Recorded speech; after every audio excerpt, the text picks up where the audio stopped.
Alors aujourd'hui, on va faire juste une courte vidéo parce que je suis encore chez Papa Ouattara parce que là, il fallait que je récupère mes bêtes. Maintenant, je suis revenu ici là pour pouvoir regarder un peu les bêtes que je vais récupérer, pour pouvoir aussi un peu les évaluer, un peu aussi voilà, valider vraiment ce que je vais prendre. C'est vrai que même s'il y a la confiance, il faut quand même toujours pas juste fermer les yeux et prendre les bêtes. Il faut toujours être sur place pour vérifier vraiment que donc, ce qu'on est en train de prendre, ça correspond vraiment au standard. Mais lorsque j'ai fini de regarder mes bêtes que j'ai validées, dont je vais vous montrer dans une prochaine vidéo, en passant, j'ai vu un nouveau bâtiment dans la ferme de Papa Ouattara et j'ai vu ce qu'il a fait. C'était juste incroyable. Les gens vont aller dire qu'au Cameroun, on ne fait pas ça, au Cameroun, on ne fait pas ça. C'est juste parce que, bon, c'est juste par ignorance. Les gens ne savent pas tout ce qu'on fait au Cameroun. Ce que ce monsieur, ce que ce papa fait ici au Cameroun. Vraiment, je pense qu'on devrait créer une chaîne dédiée vraiment juste à sa ferme, quoi, parce qu'il fait des trucs tellement magnifiques. Je suis avec Vincent, c'est aussi, on va dire la base de la biosécurité dans cette ferme. Il a commencé, il a commencé la construction de cette ferme, dont il s'y connaît vraiment. Il va nous expliquer un peu pourquoi est-ce qu'ils ont choisi d'opter sur ce genre de loge, quels sont les avantages par rapport au bois. Il va nous expliquer un peu, essayer un peu de nous éclairer. Ça sera aussi l'occasion pour moi de vous montrer ce qui se fait de mieux dans notre pays. Alors, Vincent, on va juste avancer là pour que tu nous présentes les différents loges.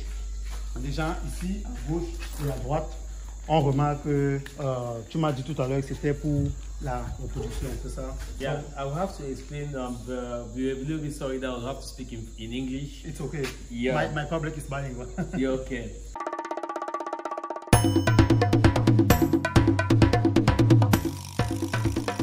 So we have decided to run all our buildings now in such a way that we have all the 3 units in one, which means we have the artificial insemination unit, yes, and we also have the maternity unit, and we have the reproduction unit over there. So much so that we will not have that possibility of moving animal from one angle to another, from one direction, that we may have problem with leg deformation or stress and other problem again. So that's the reason we decided to bring in one unit. So if we are supposed to move a pig from artificial insemination, we just move it from the group pen to artificial insemination or to the bois for meeting or crossing. And if it happens that the pig is already gestating, we put it in a gestating pen, what we call in French attend de saillie. Yes. When it is ready now, maybe 3 months to proud to farrow, we take it now to the in the same building. In the same building. Now in this unit called now, this is now the maternity unit. Here it will farrow in this unit. The piglet, they will have access from the whole of this section to the other section. In case we have 2,000 at those farrow, 2,000 means 2 female pigs that has farrow, and then they have problem of milk. Maybe they learn the Cooper bien or they have problem of milk. We will put 1 year and put 1 year. So that in case this one, maybe this sow is having 10 piglets and this one is having 12. Yes. If this one is unable to breastfeed the piglet will cross from this side and then take from here. Yes. So this is a give and take relationship. That if this one is unable to support the number of piglets, the other one maybe with 7 or 8 or 10 can manage it. That is the reason. Yes, but if a sow farrow 24 piglet, or that as we used to have it here, you can just put the sow here and then they use the whole of this space. That's very good. So that's how we have tried to manage the situation here. Okay, so the main advantage you mean is you have all activities in one building. And then now you ask about why do we decide to use a metal here rather than using wood or a block or concreting. We discovered that in most cases when we were first of all using wood, those who sometimes they hold the bacteria in the this thing were so much so that when we watch, bacteria stays in it, and we keep on watching, and then at one moment we discover that most of the piglets that we remove from there, the house always have that we have diarrhea crisis. For example, water also destroys the wood. When we had to go on cement, we discovered that after a certain period, like 2-3 years, the pigs struggle to see if they can scatter it up. But when we went on this iron, this metal sheet, we discovered that it was a little bit expensive, but it is long-lasting, durable, and in the final analysis, that we thought that it was expensive, so it becomes cheap. What they say in French that moins cher ça devient cher. So we went for something that maybe last longer and then stays. It's water repellent. If you pour water here, there's nothing that anything that can rust it up. Because at the under part of it, we have put a metal pad there to bend them before we had to force it on the ground. Okay. Et Vincent, est-ce que toi, tu conseillerais à un éleveur amateur, quelqu'un qui nous regarde et qui est en train de réfléchir à se lancer ou alors qui vient de se lancer, est-ce que tu lui conseillerais de commencer directement avec ce genre de loge? Parce que les bâtiments, finalement, le bâtiment il est fait en parfum, comme on le dit, et tu as la charpente aussi en bois et tout. Mais est-ce que tu conseilles à quelqu'un qui vient de commencer de faire avec ce genre, tu as présenté tous les avantages que ça a, mais est-ce que tu lui conseilles de commencer directement avec des loges en fer? Ça dépend it will depend on the person's capital and ability of raw material. Yes. If the person is having the capital, they can start direct from this, and there's no problem. And it will depend on your space, because when we go on metal, we discover that it reduces the square meter that we have. Yes. But when we go on parpeng or what we call the blocks metal, it increases the square meter that we have. So we can decide to work yours in such a way that we have to take from the walls to this other side to increase their square meter. Okay. Because this one has gradually reduced our square meter. The advantage is that a worker that is working here is able to pass freely with a wheelbarrow to collect from all directions. And if there's left over there, you are able to clean it easily. The disadvantage is that it has also reduced the square meter, the number of birds that used to be in one space. Yes. So we can say that if you want to work on this method, it depends on your finance. But I prefer any young farmer to start with normal pig building, like you use it like using your concrete wall or your cement block. I prefer that. Okay. Yeah. I just have just two more questions.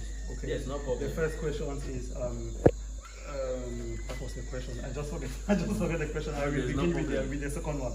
Okay. La deuxième question c'est quand tu vois en fait plusieurs personnes. Ils se disent que quand on met une truie ici à l'intérieur, quand elle est en gestation, elle n'a pas la possibilité de se mouvoir, comme elle veut. Maintenant, toi qui travailles avec des truies, avec des porcs depuis des années et que tu connais aussi un peu leur ressenti, qu'est-ce que tu dis par rapport à ça? Est-ce que tu dis, parce que plusieurs personnes vont penser que comme le porc, la truie n'a pas la possibilité de se déplacer, elle souffre. Tu vois, elle souffre et ça fait un peu de la maltraitance animale, ce qui est plus ou moins condamné en Europe. Toi, qu'est-ce que tu dirais quand on regarde vraiment cette loge-ci pour une grande truie de pratiquement 200 kg? Est-ce que toi tu dirais qu'elle souffre ou alors il faut prévoir beaucoup plus d'espace? The question is a very, very interesting question. That's the question that all Cameroonians are suffering today. Yeah, to put a pig or a sow constantly in this pen without moving it is good. One advantage, advantage and disadvantage. The first advantage is that it picks up well, it eats, and then it gains some body weight faster. Yes. But that is good, and it stay put at the same room. But there's a big disadvantage in it. The big disadvantage is that if it happens that the pig is maybe having some problem, maybe pathological problem like illness or something, it will be very difficult to understand it. And you sit there, you will not see all the structure, and you will not understand it. Before you want to know that the pig is sick somewhere in a terrible way, it's already at a devastating state. So what do we do? Since that most of our pigs are confined here, every month, sometimes we do every 21 days, we remove them outside there. They go and take sun bath. Every after 2 weeks, they go and take sun bath. That vitamin D is responsible to balance up the system for that month. Okay. Before we bring them back again here. And when they come now, they are happy for the whole of that month. Very interesting. Very interesting. And that's introduced the first question I just forgot. And avec ce genre de bâtiment, okay, est-ce que quelqu'un qui vient de commencer et qui a beaucoup d'argent, tu vois, l'argent pour lui c'est pas un problème, la matière première aussi c'est pas un problème. Mais est-ce que quelqu'un qui vient de commencer a besoin d'une formation spéciale pour pouvoir utiliser ce genre de blocs? On va terminer par cette question. No, there's no special training for this. To start on this, to work on this building. Oui, mais avec la truie qui est là et qui n'a pas forcément la vision complète sur toute la truie, tu vois, comment est-ce que lui, sans formation, il pourrait faire pour bien observer ses truies ou alors il doit faire appel à un professionnel pour... No, when we give you our birds that are using this method, the person that is introducing to this very method will give you how to manage a method. Because every method is having its own management techniques. Just like in piglet, you have management techniques in piglet. Yes. If you know that, then you have to manage it well. So we always say that when you are constructing your building, you must work in line with your technician who knows what he's doing. Because failure in programming a beautiful building like this is already 75% of the failure in the farm. Okay. For example, if they look at the pan, what we call the slope, if the slope was not well designed, and then the thing was in a diluted form, you discover that you put animals here, in the next time when pigs are having crisis, you have crisis in this farm. Yes. So the construction of farm, it gives you the result that you want to obtain in your farm. Okay. Yeah. Okay. So, ça c'est très important ce que tu as dit, parce que j'ai déjà eu dit dans cette chaîne, tu vois, avoir une ferme ou alors avoir des loges aussi magnifiques, ce n'est pas le plus important. Comme tu as dit, le plus important c'est de travailler en synchrone avec voilà, aussi un technicien d'élevage. De telle en sorte que le technicien qui va faire des loges en fer, il va travailler aussi et faire des trucs qui respectent les normes d'élevage de porc. Vincent, merci beaucoup pour ton ouverture. Est-ce qu'il y a une dernière chose que tu aimerais ajouter? Est-ce qu'il y a un petit conseil que tu aimerais donner aux amateurs d'élevage de porc? I would say production of animals in these days in Cameroon has gone to a different level. And animal technology now, we say production of animal in these days in Cameroon is no longer the thing in the past. Our father used to say that it's chance. Now it's not chance, it's level of technology. And if you apply the level of, if you apply its techniques now, if you apply the techniques very well, and you work very well with your engineer or your technician, you are going to go further. Okay.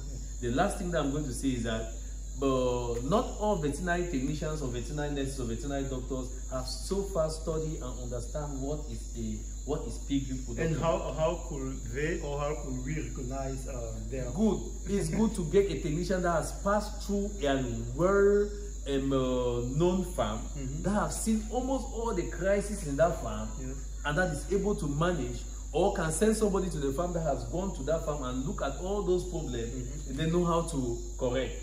Okay. If you are a teacher at ENS, you have not gone to a class and teach for 5 years, all what you are doing, you are still joking.